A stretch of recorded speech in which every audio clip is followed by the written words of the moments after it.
This is the Infotagion podcast, the vaccine to the disinformation virus. Following the broadcast on Facebook Live of a mass shooting at two mosques in Christchurch, New Zealand in March 2019, the Australian Parliament passed the Criminal Code Amendment (Sharing of Abhorrent Violent Material Act, which created new obligations in law for social media companies to remove violent content on their platforms. With the implementation of this world-leading legislation, companies such as Facebook and YouTube could be subject to huge fines and their executives threatened with jail time if they do not ensure the expeditious removal of inappropriate content. I'm Damian Collins, and I'll be discussing this and other issues with Dave Sharma, Member of Parliament for Wentworth in New South Wales and formerly the Australian Ambassador to Israel. We'll also be joined by our resident expert, the disinformation analyst Charles Creel. Dave Sharma, it's great to have you on the Infotagion podcast. It now means the global reach of the podcast has gone from San Francisco to Australia, which is great and demonstrates, I think, the fact this is a global problem around disinformation, just as the coronavirus is a global problem as well. Perhaps you could give us a bit of a perspective on the approach Australia has taken towards dealing with disinformation, particularly in the context of social media. Yeah, of course, Damian, and thank you. It's good to be with you, and I think it's these initiatives, I must say, that bring a lot of different jurisdictions together are really valuable because I think they teach us that we're not alone in seeking to confront and identify and grapple with some of these problems that we actually share a fair bit in common. Australia's been through, I think, like many countries, quite a journey, if you like, on these issues. Generally speaking, about regulation of social media and some of the social harm that it's causing, either through disinformation, bullying, cyber and espionage and those sorts of activities. And I think particularly in the last year, we've really tightened up our sort of regulatory and oversight framework. We've announced steps to do a lot more, but there's much more of an inclination these days in Australia to treat digital platforms and hold them to the same standards as traditional media, print media and television and electronic. And that is a change in Australia, as I suspect it is around the world, where the digital realms have largely been unregulated in terms of their content and not held responsible for it. And in Australia, you've passed newish legislation to require the companies to take down violent and extremist content from their platforms. Has that come into effect now? Yeah, so that law came into effect in April of last year, April 2019. It was known as the Abhorrent Violent Material Act. It was an amendment to our criminal code, and it basically it was passed in the wake of the Christchurch massacre, which I'm sure most of your audience will remember.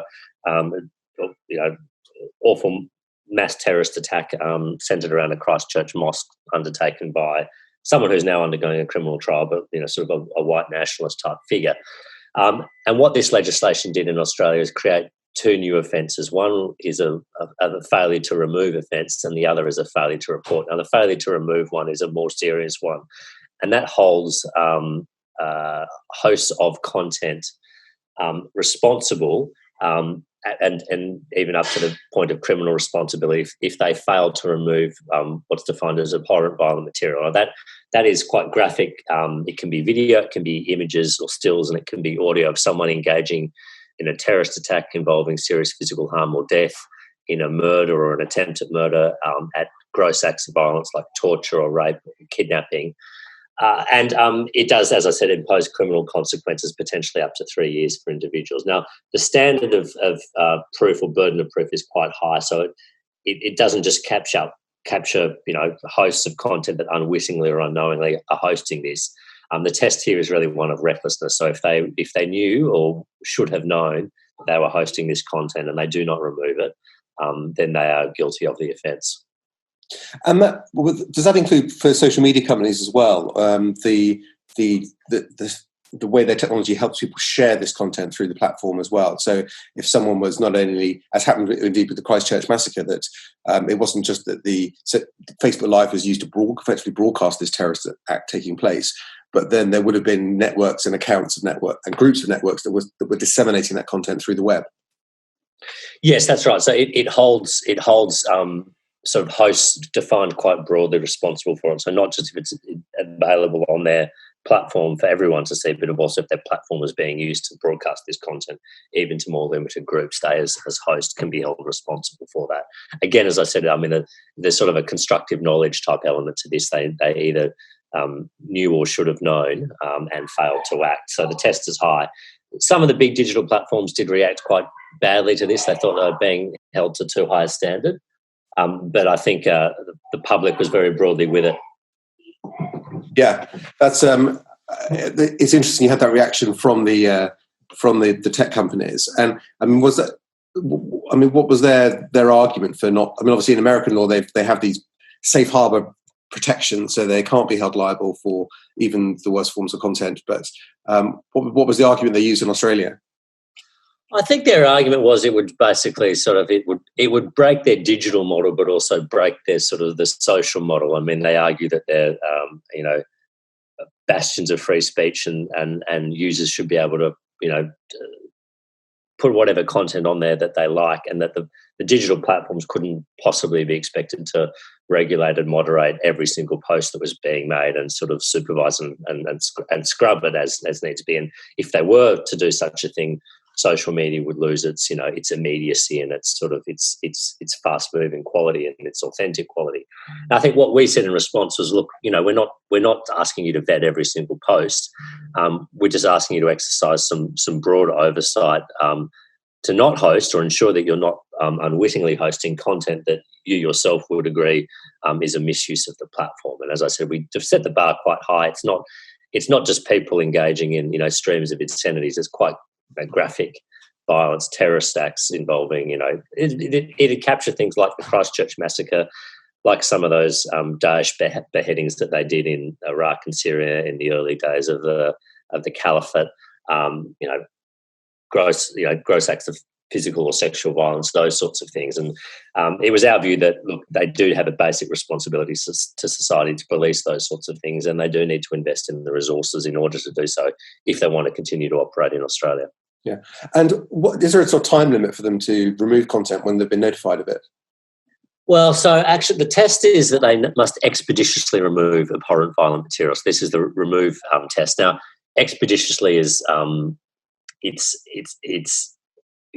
a kind of qualitative term rather than a quantitative term, but we would expect it would be within a few hours, if not sooner, of this being brought to their attention.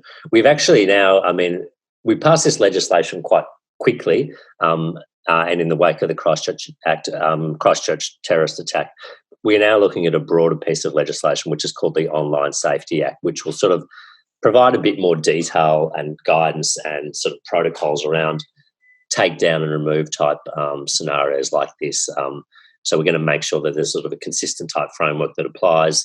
We're also going to extend it to things like, cyber abuse, cyberbullying, image-based abuse. This is sharing intimate images of partners and things like that. And we're going to give more powers to an office we have here called the E-Safety Commissioner to sort of issue takedown type notices to these social platforms. So this regime we've got currently will be rolled into a broader piece of legislation, which we're currently consulting on and seeking feedback on, which will help sort of regulate this digital sphere more broadly. Yeah, I mean, it is. I mean, I think Australia is probably a world-leading piece of legislation now. I mean, certainly it chimes very well with the work the UK government has done on online harms, but sadly we're still yet to see the government's bill. So I think Australia has certainly, I think, moved forward faster than many other countries have done with this regard. And I'm also very interested in something else, and I think where Australia is sort of leading the way is in trying to create a regime whereby news content creators and publishers get a fair deal when their content is shared through social media. And perhaps you could tell us a bit more about that. Yeah, this has been quite an interesting piece of public policy work, and I think it is sort of at the vanguard of where the world's debate is on this. So our competition authority, which is known as the Australian Competition and Consumer Commission, was commissioned to conduct what was called a digital platforms inquiry to look at this whole relationship between digital platforms and traditional media businesses by and large, and whether competition, the principles of competition and fair competition were working fairly. And the ACCC handed down its report last year with about 23 separate recommendations, and the government responded in December, basically indicating it would be accepting most of those recommendations. But The most interesting one, I think, in particular, I mean, there are parts of the recommendations are things like a digital platforms code to help counter disinformation, a strengthened privacy protection regime, the establishment of an independent complaints ombudsman to deal with complaints against digital platforms. But I think the most important one is about a sort of creating a level playing field, if you like, between digital media and traditional media, and that includes in terms of regulations, extent of oversight, content rules, and also a code of conduct governing relations between digital platforms and media businesses, and in particular, ensuring that there's a provision for compensation where digital platforms derive some value, and that can be monetary or non-monetary value from content produced by media businesses. So this is where, for instance, Facebook hosts news content produced by the Australian Broadcasting Corporation, our government news body like the BBC equivalent. And Facebook gets eyeballs on its platform as a result, and as a result it can sell more more ad space to advertisers. So they're deriving a benefit from hosting this content, but they're not compensating the originator of the content, being the ABC. This is what this code of conduct is designed to address. Now, the digital platforms are obviously not too happy about it. The traditional media businesses are very happy about it.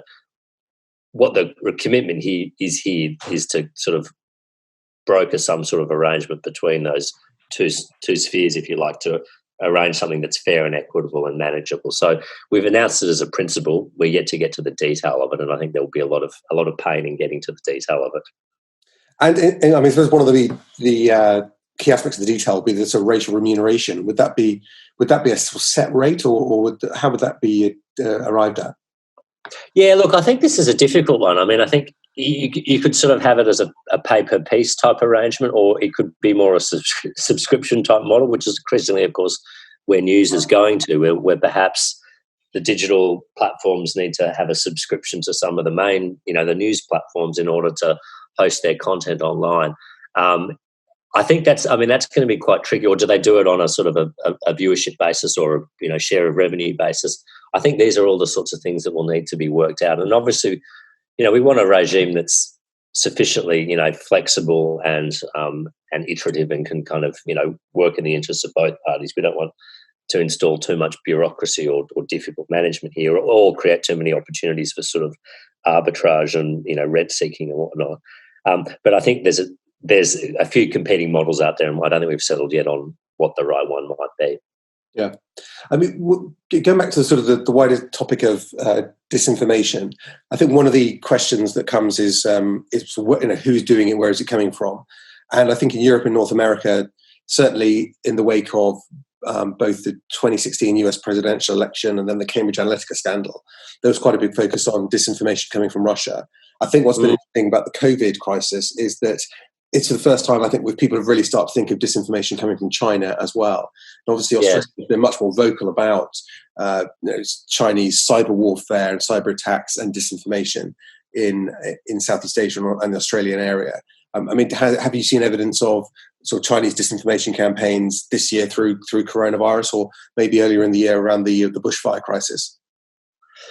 Yeah, so it's an interesting question, and I've looked at this quite closely as an elected politician and representative. You're always focused on these issues, but also someone who in a previous career was a diplomat, and I'm obviously quite conscious of some of the major powers.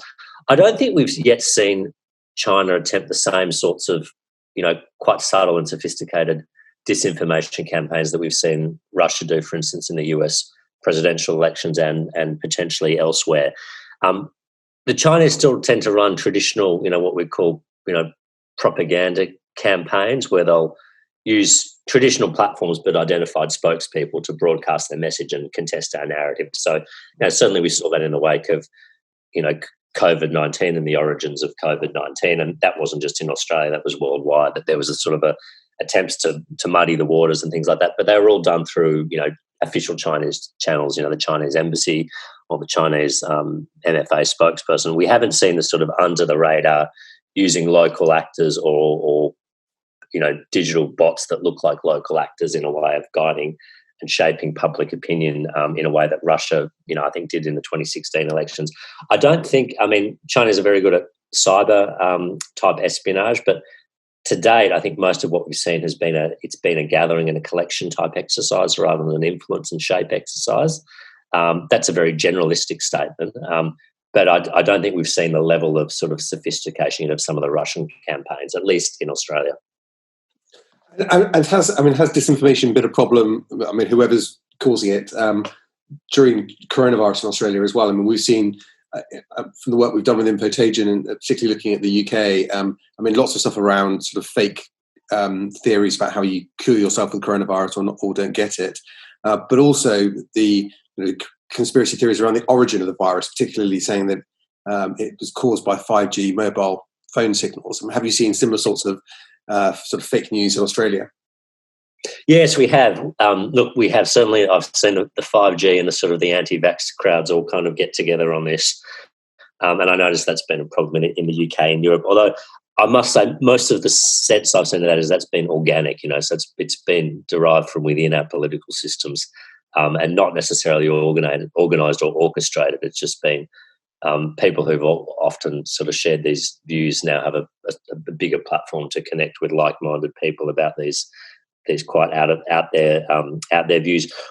One thing we have seen though as well, which I just thought is worth mentioning, is increasingly in election campaigns we've seen sort of attempts at disinformation, which aren't necessarily state sponsored, but seem to be designed to kind of tilt the results. So there was a by-election here just last weekend, in fact, for a very closely contested seat, a bellwether seat that normally is a sort of a 50-50 toss-up seat between whether it goes to the government or the opposition. So it was a closely contested by-election, and being a by-election, there was a lot of national attention on it. But there was a whole lot of emails going around during the campaign that were purporting to be on behalf of one candidate attacking the other candidate, but they were written in such a sort of an inflammatory and insightful way that they, basically made the originator of these emails look like a guilty party. But of course, neither political party had anything to do with this. And an arrest was actually made just over the weekend. The police tracked down this person, seized all their computers and their servers and their mobile phones and whatnot. And we're now looking into exactly what their purpose and their motive is. But we've seen that increasingly in by-elections, and we don't know if they're local sort of mischief makers or there's something more sinister about it. But it's increasingly being used as a tool in, local elections. I expect we'll see it in sort of, local government elections as well, because it's quite a powerful tool to shape people's perceptions, even if, as we know, even if these things are untrue, once they get some currency, it's hard to unshackle that perception. Absolutely. I mean, has that happened on social media as well as email, those sorts of fake campaigns? Yeah, not so much on social media yet, actually, interestingly. But it tended to be emails, but they've tended to use quite sophisticated sort of ways to get, basically access to emails within the electorate. But I think they've tended to keep it on email, so it's not on social media. Obviously, there's a degree of scrutiny that comes with it, depending on how narrowly you cast it and whatnot, whether you do it as an ad or you do it as an open post. But those things quickly get found out. But emails, they tend to sort of rumble under the surface, and then they pop up here and there into the public domain if a journalist gets hold of it or someone puts it onto social media. But no, to date it's been emails. But I think, obviously the way this is all going is we'll see more sophisticated campaigns emerge in the social media sphere, which will, be in the way of raising allegations or, making connections that are very loose, that are hard to disprove irrefutably, but also are completely untrue, if you know what I mean. Yeah, absolutely. Now, just at this moment, I'd just like to bring in Charles Creel, who's joining us once more on the podcast. Charles, what's caught your attention in the last few days? Thanks, Damian. Well, what I've been looking at the past few days is new developments in Russian trolling.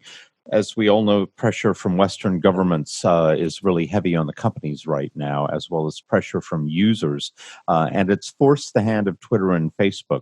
Tech companies are beginning to pay more attention to Russian trolling campaigns. But in response, Russian troll farms have become more creative. So earlier this year, both Twitter and Facebook released reports on foreign influence campaigning, and they noted that the Internet Research Agency is back, but they're operating differently this time. Now, the Russian Internet Research Agency is the St. Petersburg troll farm. They push a Kremlin agenda of destabilization around the world. They're the Russian online operation behind the 2016 U.S. presidential election. And the social networks say that they're back and working to amplify racial division in the U.S. and Europe in the midst of the Black Lives Matter protests. But what's different this time is that they're operating out of Africa and Nigeria and Ghana specifically.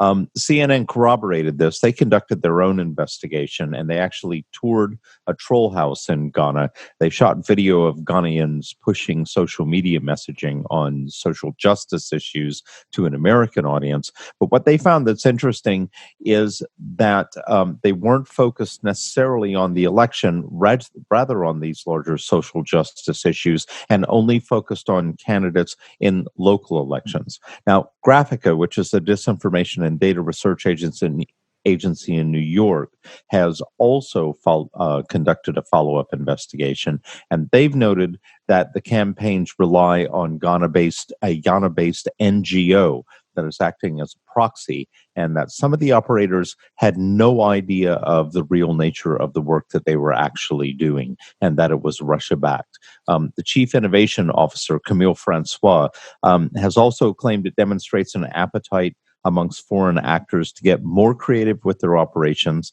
and also shows that they can operate from nearly anywhere. Now, Facebook has removed about 50 relevant accounts this year, while Twitter removed 71. And at the same time, Twitter reminded their users that these were amplification operations, and they noted that they see far more domestic attempts to spread disinformation than they actually see from foreign actors. Thanks, Charles. I saw that study about the Graphica investigation, and I think it really just does underline just how active these Russian networks are, and we shouldn't think that the Internet Research Agency has packed up and gone home. No, hardly. In fact, as they change their methods, it will become more and more difficult for us to follow what it is that they do. It's good that there are companies like Graphica out there working on it. They do some great research. Absolutely. I mean, Dave, have there been much evidence of Russian networks operating in Australia at all? No, interestingly, Damian, they haven't. I mean, perhaps I'm naive, and look, I'm not in intelligence services here, so it may be it is, and I'm not aware of it. But I don't think we're high up on the Russian target list. So we do follow these developments quite closely, and particularly in the United States and what it tells us about tradecraft and modes of operation and whatnot. But I don't think we still don't see them as a major threat in that regard in Australia. I don't think they have the same sort of, they don't have the same interest, obviously, in shaping our politics as they might in Washington or in parts of Europe. And I guess their assets here would be a little bit less. So it's something we're always very mindful of and watching quite closely, but I don't think we've seen anywhere near the evidence of it happening on the same scale as it does in Europe and the United States. Yeah. I mean, one thing we've been focusing on recently as well, discussing on the podcast, has been the way in which networks of disinformation accounts sort of move from topic to topic. So they might move from coronavirus, talking about Black Lives Matter, really looking at anything which creates division within communities. And I mean, again, is that something that's been a problem in Australia at all, with regardless who's doing it, of social media campaigns being created to really create division in society?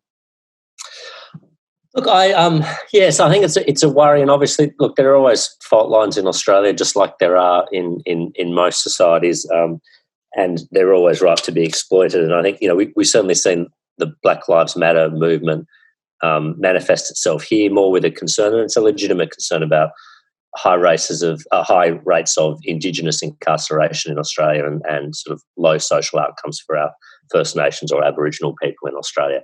But I think, look, I haven't seen, most of that debate has been joined by sort of, the usual suspects, the sort of actors you'd expect to be active in this place, commentators, authors, opinion writers, opinion shapers, political leaders, political representatives.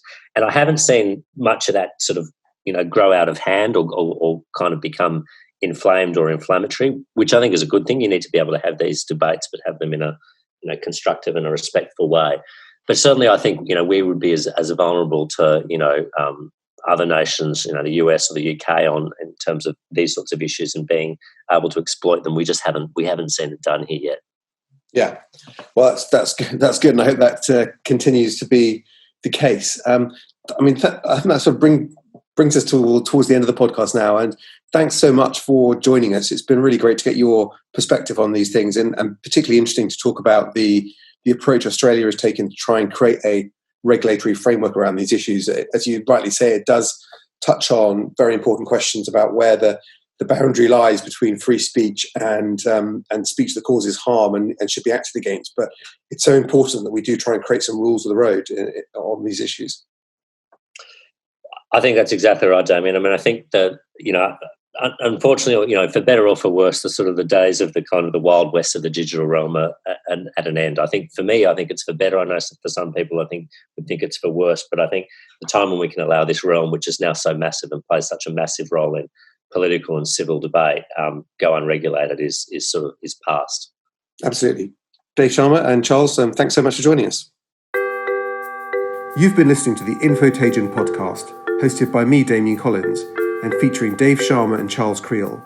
It was also produced by Lucy and David Dargahi.